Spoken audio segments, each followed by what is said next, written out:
O anak, dating gawi. Sa paborito nating kapitbahay? Siya si Tatay Albert, ang aking superhero. At dito ang aming dating gawi.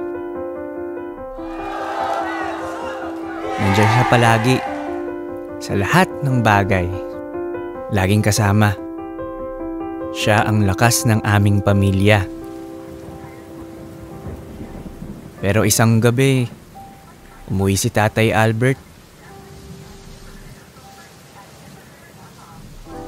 First time kong nakita siyang ganun. Mula noon, marami nang nagbago. Tay, dating gawi. Nak, huwag muna kayo na. Hello po. Kaya ko po yun. Dumalang ang pagsasama namin ni Tatay Albert. Hanggang nakasanayan ko na mag-isa.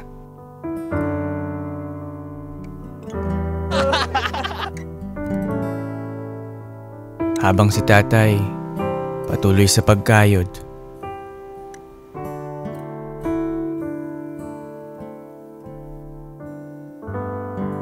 Kahit di na siya kasing lakas ng dati. Hanggang sa dumating na yung araw na kailangan na naming maghiwalay. Ano, sa dating gawi? Ay, siya nga ba na? Para sa pasukan mo na.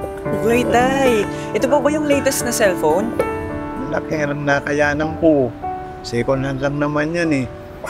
Salamat ka rin po. Alam kong ginagawa ni Tatay ang lahat ng makakaya niya para sa amin. Hindi ang gagawin ko. Pero hindi pala yun madali. Ang hirap pa ng pagsabay ng buhay at paghahanap buhay.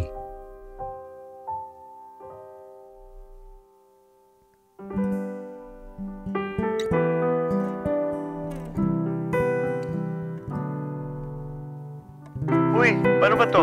Ang kulit! Kanina pa kita tinuturuan eh. Hello anak!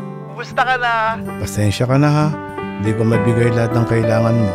Sinubukan naman ni Tatay. Sa abot ng makakaya ko, gusto ko maging masaya ka. Lagi mong sinasabi noon na ako ang superhero mo. Pero ang totoo, ikaw anak, ang aming superhero. Ikaw ang dahilan kung bakit kami lumalaban, kung bakit ako malakas. Basta mag-aral ka lang mabuti anak. Kakayanin ni Tatay ang lahat. Ako pa ba? Diba superhero tayo?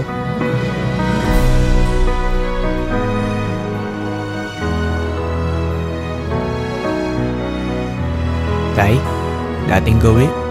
Sa paborito nating kapitbahay. Si Tatay Albert ko. Lagi kong kasama. Mula noon hanggang ngayon.